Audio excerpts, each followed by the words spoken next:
Hello everyone, good morning. কেমন আছো তোমরা সবাই? আশা করি ভালো আছো, আমিও ভালো আছি। আজকে সকাল থেকে ব্লগটা স্টার্ট করছি। তো এখন বহুত কাজ, আজকে বহুত কাজ, বেশ অনেক কাজ জমে গেছে আমার আজকে। তো চলো আস্তে আস্তে সব কাজ করি। হ্যালো এভরিওয়ান, তো এই মাত্র দেখতে পেলে সকালবেলা ইন্ট্রোটা আমি দিয়ে দিয়েছি। তো এখন করছি আমি বিছানা পরিষ্কার। তো সকাল সকাল আগে উঠে আজকে বহুত কাজ জমে গেছিলো, সেই কারণে ভাবছি কোনটা থেকে কোন কাজটা করব ভেবেই পাচ্ছি না। তো একটা একটা করে করতে তো হবেই, তাই না? তো প্রথমে ভাবলাম যে আমার যেই কাজগুলো সেটা আমি আগে সেরে নিই। তো বিছানাটা আগে পরিষ্কার করে নিই। বিছানা ঘরটা যদি পরিষ্কার হয়ে যায় দেখবে কতটা কাজ তোমার কমে যাবে। তো এই কাজটা সবথেকে বড় কাজ, বিছানা তোলা, পরিষ্কার করা। আর বেড কভারটা চেঞ্জ করে দিলাম। ওই জন্য আগের বেড কভারটা তুলে দিয়ে এখন আরেকটা বেড কভার পাতবো আর কি। তো সেই কারণে আগেরটা তুলে সব নিচে রেখে দিলাম আর কি, মেঝোতে। আর এখন এইটা পেতে নিচ্ছি। কারণ যেহেতু বিছানাটা দেখবে যতটা পরিষ্কার থাকবে তোমার ততটাই ভালো লাগবে। আর একদম ফ্রেশ লাগবে, যে একটু কষ্ট হয়ে গেল, পরিশ্রম হয়ে গেল, না যাই একটু মানে বিছানায় গিয়ে একটু বেডে গিয়ে শুয়ে পড়ি বা কি একটু রেস্ট নিয়ে আসি, এইরকম একটা মনে হবে। সবসময় একটা পজিটিভ ভাব মনে হবে। ঘরটা যত ক্লিন পরিষ্কার করে রাখবো তত। তো চেষ্টা করি, যথাসাধ্য চেষ্টা করি যে যতটুকুনি পারি আমি পয় পরিষ্কার করে একদম পরিপাটি করে রাখার চেষ্টা করি। আর যেহেতু আমার ছেলে ছোট আর কি, ও একটু দুষ্টুমি তো করেই, এর জন্য একটু এলোমেলো হয়ে যায়। তবুও আমি চেষ্টা করি যেন গুছিয়ে রাখার জন্য। তো আমার বাবু ভালো বললে সেটা করে আর কি। বাবাটা করো না, সেরকম ও করতে চায় না, মানে বাচ্চা মানুষ যেটুকুনি করা ওইটুকুনি তো করাই, তাই না? অত কিছু ধরলে হয় না।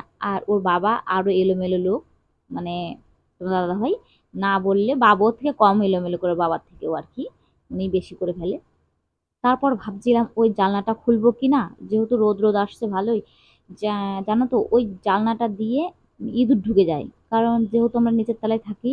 আর পেছনটা দিয়ে ইঁদুর চলে আসে। ওর জন্য ওইটা আটকে দেখার চেষ্টা করি, না হলে ইঁদুর ঢুকে মানে কি কেটে দেবে না দেবে তার ঠিক আছে। ওই জন্য সকালবেলা ভাবলাম যে তাহলে এখন আপাতত খুলে দিই, সন্ধে রাখতে রাখতে আবার ওটা বন্ধ করে দেবো। তার জন্য আমি খুলে দিলাম ওই জানালাটাও। আর পুরো রোদ চলে আসছে আর ঘরটা পুরো একদম আলো হয়ে গেছে। আর একটু আলো থাকলে না বেশ ভালো লাগে মনটা। আর পুরো অন্ধকার থাকলে, লাইট জ্বালিয়ে থাকলে সারাদিন ভালো লাগে। তবুও লাইট জ্বালিয়ে আমার রাখতে হয় বেশিটা টাইম, লাইট জ্বালিয়েই বেশি থাকি আর কি। তো একটা অভ্যাস হয়ে গেছে এখন। তাও চেষ্টা করি যেন ওই জানলা দিয়ে একটু রোদ আসলে যেন একটু খুলে রাখার জন্য। আর আমার এই যে জামা কাপড়গুলো ছিল, কারণ শরীরটা তেমন ভালো নেই যে সব সময় কাজ করে রাখবো। তাও চেষ্টা করি যখন একটু ভালো লাগে তখনই আমি কাজ করে নিই, সে দিন হোক, রাত হোক, দুপুর হোক, কোনো সময় নেই। যখনই ভালো লাগে তখনই করে নিই আর কি। আর সেইভাবে আমি শ্যুট নিতে একা একা একটু অসুবিধাই হয়ে যায়। তো চেষ্টা করি যতটা পারি তোমাদের সঙ্গে শেয়ার করতে আর কি। তারপরে এই যে আগের দিন সব বিছানা চাদর মাদর আরও যেগুলো ছিল সব ধুয়ে দিয়েছিলাম কেচে, তো সেগুলো শুকিয়ে গেছে। এখন জায়গাগুলো জায়গায় রেখে দিচ্ছি আর কি। তারপরে এই ঘরটা প্রায় গোছানো হয়েই গেছে এখন। তো এখানে বাবুর গাড়িটাও রেখে দিলাম, আর ঘরটা একটু ঝাড় দিয়ে নেবো আর কি। সকালবেলা করে একবার দিই সকালবেলায় বাবু স্কুল যাওয়ার আগে। আর তারপরে একটু পরে আবার দিই বিছানা টিছানা তুলে তখন, কারণ সকালবেলা খুবই তাড়া হয়ে যায়। মানে ওর টিফিন করো, ওকে রেডি করো, ওকে তাড়াতাড়ি করে পাঠিয়ে দাও স্কুলে। ওই জন্য মানে কোনো মতে সেরকম করে একটু ঝাড় দিই হালকা করে, মানে অত ডিপ ক্লিন করতে পারি না সকালবেলা, মানে অতটা বেশি ভেতরে সবকিছু ঢুকে ঢাকে ঝাড় দিতে পারি না। যেহেতু একটু পরে দিই, ওর জন্য আগে যতটুকুনি পারি সেটুকুনি সেরে নিই। তারপর এই যে এই ঘরে চলে এসেছি আর কি, টিভির ঘরে, মানে এই যে এক্সট্রা রুম আমাদের আর একটা, সেই রুমটায় চলে এসেছি। এখন এই রুমের বিছানা টিছানা পেতে নেব। আর একটু আগে এসেছিলাম তো দাদা ভাই এই ঘরেই ঘুমাচ্ছিল, আবার এসে ওই ঘর থেকে। তো উনি বাবুকে দিয়ে এসে সকালবেলা ওনার ঘুমটা পোষায় না। তো ওর জন্য কিরকম ঘুম ঘুম লাগে, আর আবার শুয়ে পড়ে। তারপর বললাম তুমি ওই ঘরে যাও, আমি এই ঘরটা এবার পরিষ্কার করে নিই। যেহেতু বিকালের পর থেকে মানে সন্ধ্যের পর থেকে এই ঘরটার ওপর দিয়ে বেশি ঝড় যায়। আর আমাদের বেডরুমে অত বেশি নোংরাও হয় না, মানে বেশ এলোমেলোটা একটু কম হয়, কারণ এই ঘরে বসে টিভি দেখা হয়, খাওয়া দাওয়া হয়। তারপর বাবুকে পড়াতে আসে এই ঘরে।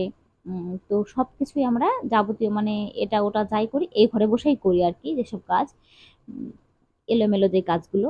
আর একটা দড়ি টানিয়ে নিয়েছি, ওখান দিয়ে দেখতে পাচ্ছ যে যেগুলো ভেজা জামা কাপড় থাকে ওগুলো ঘরের মধ্যে মেলে দিই সন্ধ্যের পরে আর কি। তো শুকিয়ে যায় আর কি, 9টা 10টা পর্যন্ত প্রায় থাকি। আমরা তো থাকি, তারপর তো দাদা ভাই আরো রাত পর্যন্ত থাকে, তারপরে বেডরুমে আসি।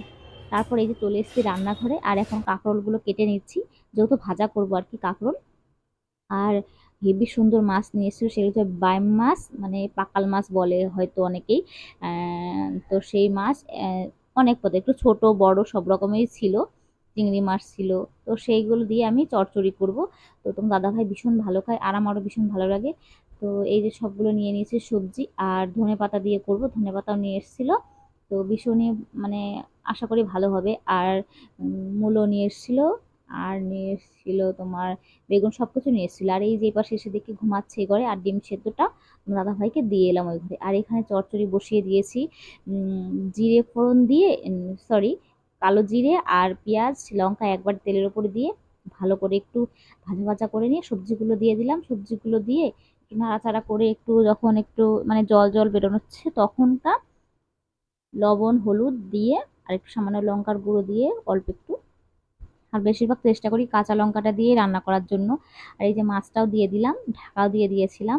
তো আর একটু ঢাকা দিয়ে দেবো আর কি মাছটা দিয়ে, যাতে মাছটা সেদ্ধ হয়ে যায় আর একটু, তো একটু নরম নরম, আর মাছটা একটু শক্ত থাকে আর কি, মানে তোমার যেরকম পুঁটি মাছ একটু পরে নরম হয়ে যায় সেরকম থাকে না, একটু শক্ত শক্তই থাকে। তো তারপর একটু ভালো করে ফুটিয়ে নিলাম, আর ধনে পাতাগুলো দিয়ে দিলাম, আর একটা টমেটো কেটে দিয়েছিলাম, পাকা টমেটো। কাঁচা টমেটো দিলে আরও বেশি ভালো লাগে আর কি, আর পাকা আতা ছিল, পাকাটাই দিয়ে দিয়েছি।